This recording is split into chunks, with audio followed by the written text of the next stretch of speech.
kandi Kongo nayo yemeye gufatanya kugira ngo babakuremo. None murabigenza mute? ibyo ngibyo urabibona, twebwe ni urugamba mu rundi. none se urabona ko gusubiza ngo turemera ko baturimbura. icyangombwa cyo tugomba gukomeza urugamba wo gukomeza gusobanura impamvu nyamukuru zatumye twitwa uwo turibo.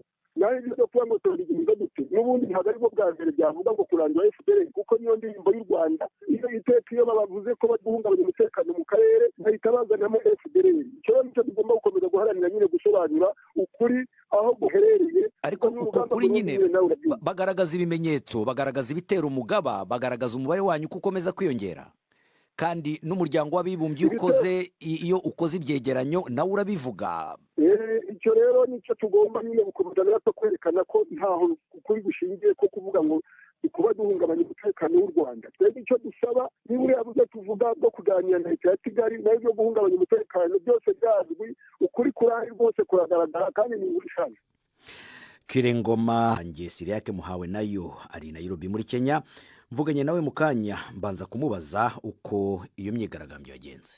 Kuva mu gatondo mu gaturuturu abaje umutekano bazindutse bazibira amabarabara yose yinjira mu gisagara ca Nairobi nko ku metero 10 kugira ushike hagati na hagati mu gisagara ca Nairobi. Ariko ntivyabujije ko mu micungaro ya Nairobi haba ugutana mu mitwe hagati y'abajejwe umutekano n'abaje muri iyo myirekano. hamwe baraturira amapine, abajejwe umutekano nabo barabasamwe ivyuka bikoza amosozi n'amazi. hari n'ahantu ikangemi bavuga yuko hari abantu babiri baba bamaze kwitaba Imana bazira ibiguma byatewe nuko abapolisi babarashe. Naho ngaho gusa havugwa abantu bapfuye, nta bakomeretse bandi bavugwa hirya no hino? Gushika ubu turiko turavugana nta biharuro ntabanduka biragaragara ry'abantu bose baba bapfuye nabo baba bakomeretse. Ikimaze kumenyekana nuko abo bantu bikangemi bobo bapfuye, kuko n'umwe mu baganga bo ku bitaro babakiriye yamaze kuvyemeza. Mu mihanda gucuruza ibikorwa bisanzwe bikorwa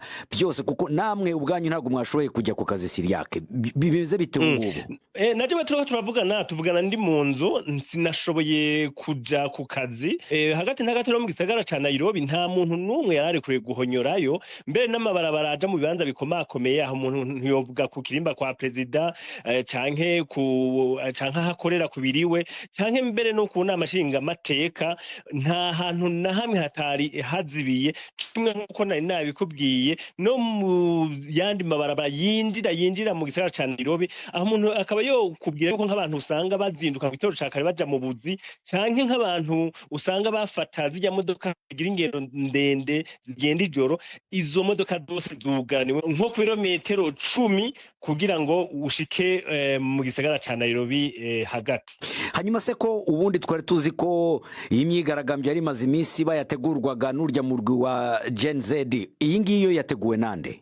Iyi myerekano yateguwe n'aba Gen Z nayo nyene, ariko aho udasa buhagaze imyerekano yari yo kwibuka imyaka 35 habaye imyerekano nk'iyi. Hari mu 1990 hari ku ntwara y'umuperezida yitwa Arap Moi. Ico gihe baharanira ko haba demokrasi, habe intwaro y'imigambwe myinshi. Uyu munsi rero wari nk'umunsi wo kwibuka ico gihe, ariko ntibashoboye kuhabwa ako karyo. Mbere n'umunyepolitiki azwi ko atavuga rumwe na leta Raila Odinga yari yagerageje kugira ngo nawe akoranye abantu ikamukunji ahari harabereye iyo myirekano ico gihe, ariko bamwankiye. Mu kavideo gato yashoboye kuvuga nabonye, yavuze yuko yari yashatse kwifatanya n'abandi, kuko gushika uyu munsi ibyo bahanira ico gihe yaba intwaro ibereye kugwanya igiturire hamwe no gusaba yuko kubahizwa agatakazi na muntu no kureka gukoresha inguvu ku gipolisi, avuga yuko gushika uyu munsi ivyo bintu bitarubahirizwa. None leta yoyo ubu yabivuzeho iki? Mwitangazo ry'ipolisi ryari ryasotse ejo ku mugoroba, igipolisi cyari cyavuze yuko gitegerezwa gukora akazi kaco kajanye n'ivyo ibwizwa shingiro ribarekurira, gucungerera ubuzima bw'abantu n'ivyabo, hamwe rero no gucungera umutekano. Gushika ubu rero abategetsi ntaco barabivugako. Arakoze Siriake Muhawe nayo. Gusa mu kanya nyuma yaho tuvugane na Siriake Muhawe nayo, akanama k'igihugu gashinzwe kubahiriza agateka ka kiremwa muntu muri Kenya kavuze yuko abantu 10 bishwe naho abagera kuri 26 barakomereka. umutwe urwanya leta y'u Rwanda ubarizwa muri Repubulika ya Demokarasi ya Kongo FDLR wandikiye umukuru w'Amerika umugezaho uruhare uwo mutwe wagira mu kugarura amahoro mu karere k'ibiyaga bigari. Ibi bibaye nyuma yaho Amerika ifashirije leta ya Kongo n'iy'u Rwanda gusinya amasezerano y'amahoro yabereye i Washington muri Amerika ku itariki ya 27 z'ukwezi gushize kwa gatandatu. Muri ayo masezerano impande zombi zumvikanye yuko umutwe wa FDLR ugomba kurandurwa muri Kongo na leta y'u Rwanda igakuraho ingamba yafashe zo gukingira umutekano wayo ku mupaka bahana na Kongo. Navuganye n'umuvugizi wa FDLR Kirengoma ntangira mubaza impamvu bandikiye Perezida Donald Trump wa Amerika. Twandikiye Perezida Trump wa Amerika kuko ariwe ugaragara muri ya dosiye, donc niwe wagize uruhare rukomeye kugira ngo u Rwanda rube rwasinyanye amasezerano na Repubulika Iharanira Demokarasi ya Kongo. Ubwo rero niyo twashoboye kwandikira kuko nyine ariyo twabonaga ko ariwe ufite iriya dosiye mu biganza, mu gihe hari hashize igihe kirekire nyine hashakishwa uburyo hashakirwa amahoro muri kano karere k'ibiyaga bigari, akaba ariwe nyine bisa naho wabaye nk'umuhuza. Ubwo rero nta wundi wuri twagombaga kwandikira, ariko nk'uko mubibona hari n'ibindi bihugu twagiye duhafite. Mu nyandiko yanyu muramwandikira mumushimira, ariko murashimira umuntu wafashe ibyemezo by'uko murandurwa aho ngaho muri ku buryo u Rwanda rubona amahoro. Icyo twamushimiye ni uriya muhati wo gushaka kugarura amahoro muri kano karere k'ibiyaga bigari.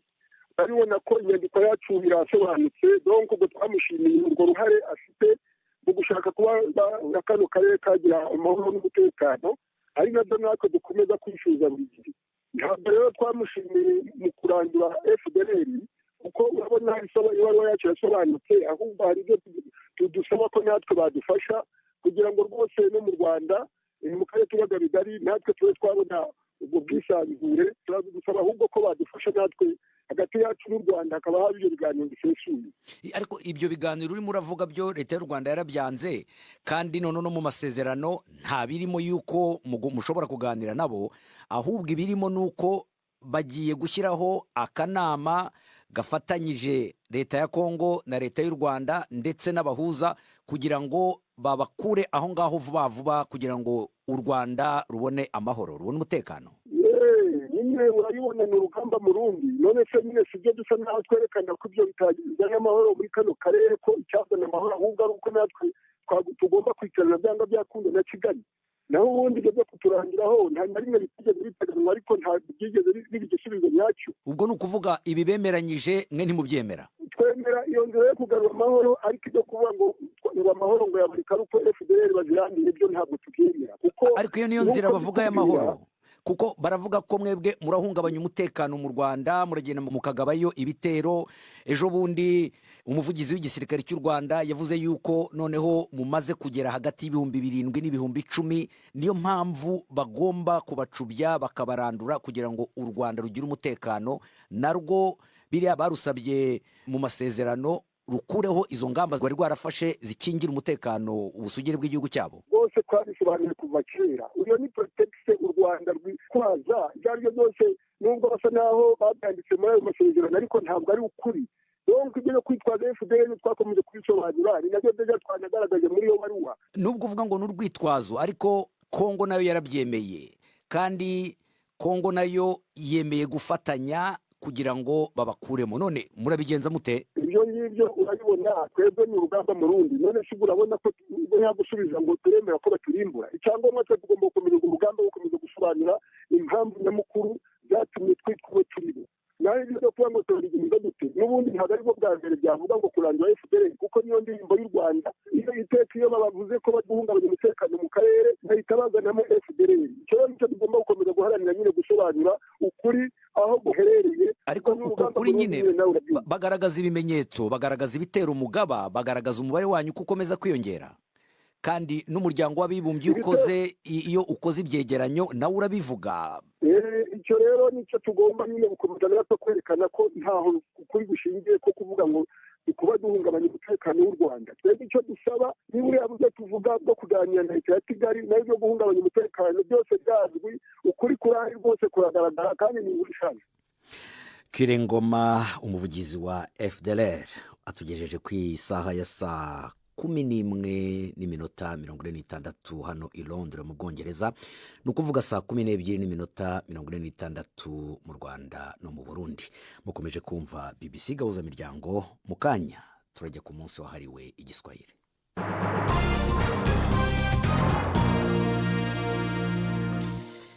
Ndababwiye uyu munsi ku itariki ya 7 z'ukwezi kwa 7 ni umunsi wahariwe ururimi rw'igiswahili ku isi. Kuri iyi nshuro ya 4 hizihizwa uyu munsi, umuryango w'ibihugu byo muri Afurika y'Uburasirazuba wahisemo kwizihiriza uyu munsi i Kigali mu Rwanda. Intumwa zivuye mu bihugu 8 bigize uwo muryango zarangije uyu munsi inama yamaze iminsi 2 yiga uko bateza imbere ururimi rw'igiswahili mu ibyo bihugu. Mu mwaka wa 2017 igiswahili cyashyizwe mu itegeko rigena indimi zikoreshwa mu Rwanda, rubaye ururimi rwa 4 nyuma y'Ikinyarwanda, Igifaransa hamwe n'Icyongereza. Professor Pacifique Malonga umaze igihe aharanira iterambere ry'ururimi rw'igiswahili mu Rwanda yari yatumiwe muri iyo nama kwerekana ibikorwa amaze imyaka akora.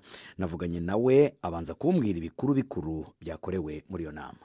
Icyambere cyo ari imurika ry'ibikorwa byinshi bijyanye n'ibikorwa by'igiswahili, ariko si byo gusa kuko hariho n'abazanye ibicuruzwa bindi kuva mu bihugu bitandukanye ko bigize East African Community. Uyu muryango uzi ko ufite ibihugu 8 byose byagiye byohereza rero ababihagarariye. Icyo ni kimwe. Hariho n'ibiganiro byatanzwe nyine n'abo bantu bavuye mu bihugu bitandukanye no mu Rwanda, birumvikana kuko niho byaberaga. Harimo kwiga ku ngingo zitandukanye zijyanye n'ukuntu igiswahili cyafasha mu iterambere n'ubwacyo kigatera imbere mu buryo bwinshi. Hari ibijyanye na tekinoloji igezweho, ibijyanye na itumanaho, ibijyanye n'ubwanditsi bw'ibitabo, bijyanye ni byinshi. Ariko urumva na za disikuru cyangwa se ibiganiro by'abayobozi batandukanye. Ku buryo bw'umwihariko nkawe rero w'impirimbanyi ihora iharanira yuko igiswahili cyatezwa imbere na cyane cyane mu gihugu cy'u Rwanda, wowe wagaragaje iki muri iyi nama? Ndi umwe mu batangije n'iyi komisiyo ubwayo bita Kakama. Kakama ni mu Giswahili ni Kamisheni ya Kiswahili Afrika Mashariki. Inagiye mpagarariye u Rwanda muri Zanzibar mu kuyishyiraho, ubwo ni mu 2014. Ariko na mbere yaho ndi umwe nanone mu batangije iya komisiyo nyafurika y'Igiswahili twita Akalan Kiswahili Commission. Ni ibintu rero mu Rwanda baratangije amasomo kuri radio na televiziyo ku gihe kirekire cyane ku 2005. Ubu turi muri 2025. Nanditse ibitabo byinshi, nubwo aho ngaho rwose ntabwo ari ugukabya. Ni igihe nyine wari uhari wazanye ibitabo byinshi by'igiswahili na za flyers zerekana ibintu nagiye nkora. Icyo rero umaze kwandika ni nka bingahe? Ni byinshi. Muri rusange ubwo ni nka bingahe? Ni 10, 25? 10. Muri iyi nama rero ho warugamije iki, watangaje iki? Bari badumiye ngo bampa icyo umuntu yakwita pavilion cyangwa banda, aho umuntu nyine werekanira ibyo mu mamurika yandi asanzwe, amamurikagurisha usibye ko gihe ntagurishaga. None mu gitondo baje bose abayobozi bose bo muri ibyo bihugu kureba ibyo murika ni ibiki, ibyo mbabwira ni ibiki, ndabasobanurira ibyo bitabo uko biteye, ndabibereka. Ari n'inkoranya nakoze idasanzwe nanditse hamwe na marehemu Professor Ken Walibora, Ikinyarwanda, Kiswahili and English. Ni dictionary nziza cyane cyane cyane. Babishimye rero, baje bose kabisa. Harimo na minisitiri wo muri Kenya, harimo ambasaderi wo muri Kenya mu Rwanda, harimo ambasaderi wa Tanzania i Kigali, harimo muri Uganda, harimo benshi nyine na minisitiri wa hano w'uburezi. Ariko se nubwo ukomeza guteza imbere ururimi rw'igiswahili aho ngaho, wandika ibitabo unanabimurikira abayobozi, ko aho ngaho mu Rwanda nk'uko wari ubivuze wigeze gutangiza amasomo kuri televiziyo y'igihugu, ariko ubu ngubu ntabwo bigicaho, nta makuru y'igiswahili kica kuri radio cyangwa kuri televiziyo y'u Rwanda, ubona utarimo kubita inzu ibipfunsi? Ntabwo ubeshye, ariko nubwo ari ukuri 100%. kubera ko nubwo ntabwo namenya gahunda z'ayo maradiyo cyangwa ayo mateleviziyo, ntabwo n'umukozi wabo ntawe buriye nabyo, njyewe mbikora nyine nka bikosi cyangwa se nka ofisi yanjye, narabyiyemeje ngomba kubikora, abandi babikora batabikora wakweri ntabwo naba nk'ibipfusi, njyewe narabyiyemeje, iyo mbyiyemeje rero ngomba kubikora ibi kandi bigakoreka. Professeur Pacifique Malonga, umugore wo muri Australia wagaburiye abavandimwe be inyama z'inka zitekeshejwe ibihumyo cyangwa se ibizinu byica, yahamijwe ibyaha 3 byo kwica na kimwe cyo kugerageza kwica. Erin Patterson yatumiye iwe mu rugo abavandimwe b'umugabo we hamwe n'abavandimwe be 2 mu kwezi kwa 7 ko mu 2020. Umuntu ntiyovuga ku kirimba kwa perezida canke hakorera ku biriwe canke mbere no ku nama nshinga mateka, nta hantu na hamwe hatari hazibiye, kimwe nk'uko nari nabikubwiye no mu yandi mabarabara yinjira mu gisagara ca Nairobi, aho umuntu akaba yo kubwira ko nk'abantu usanga bazinduka ku gitoro ca kare baja mu buzi, canke nk'abantu usanga bafata zijya modoka zigira ingendo ndende zigenda ijoro, izo modoka zose zuganiwe nko ku birometero 10 kugira ngo ushike mu gisagara ca Nairobi hagati. Hanyuma se ko ubundi twari tuzi ko iyi myigaragambyo yari maze iminsi bayategurwaga n'urya murwi wa Gen Z, iyi ngiyo yateguwe nande? Iyi myerekano yateguwe n'aba Gen Z nayo nyene, ariko aho udasaba uhagaze imyerekano yari yo kwibuka imyaka 35 habaye imyerekano nk'iyi, hari mu 1990 hari ku ntwara y'umuperezida yitwa Arap Moi. Ico gihe baharanira ko haba demokrasi, habe intwaro y'imigambwe myinshi. Uyu munsi rero wari nk'umunsi wo kwibuka ico gihe, ariko ntibashoboye kuhabwa ako karyo. Mbere n'umunyepolitiki azwi ko atavuga rumwe na leta Raila Odinga yari yagerageje kugira ngo nawe akoranye abantu ikamukunji ahari harabereye iyo myirekano ico gihe, ariko bamwankiye. Mu kavideo gato yashoboye kuvuga nabonye, yavuze yuko yarashatse kwifatanya n'abandi kuko gushika uyu munsi ibyo bahanira ico gihe yaba intwaro ibereye kugwanya igiturire hamwe no gusaba yuko kubahizwa gatakazi na muntu no gukoreka gukoresha inguvu ku gipolisi, avuga yuko gushika uyu munsi ibyo bintu bitarubahirizwa.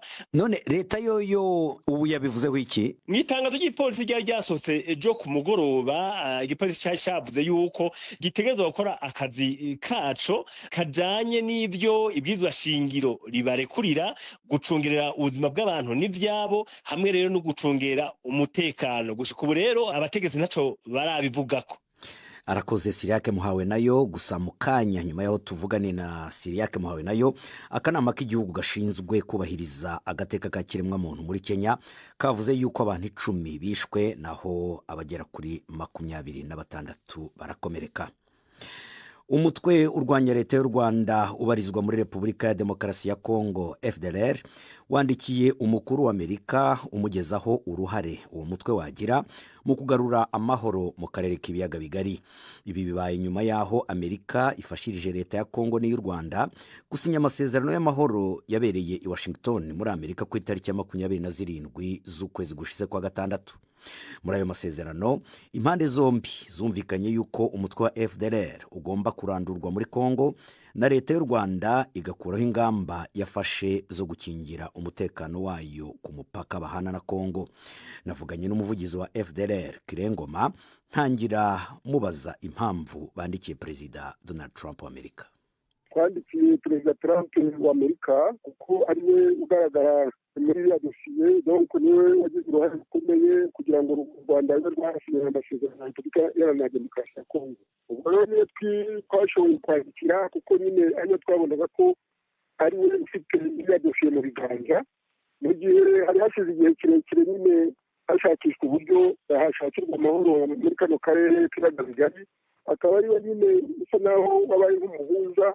Ubwo rero nta wundi twagombaga kwandikira, ariko nk'uko mubibona hari n'ibindi bihugu twagiye duhafite. Mu nyandiko yanyu muramwandikira mumushimira, ariko murashimira umuntu wafashe ibyemezo by'uko murandurwa aho ngaho muri ku buryo u Rwanda rubona amahoro. Icyo twamushimiye ni uriya muhati wo gushaka kugarura amahoro muri kano karere k'ibiyaga bigari.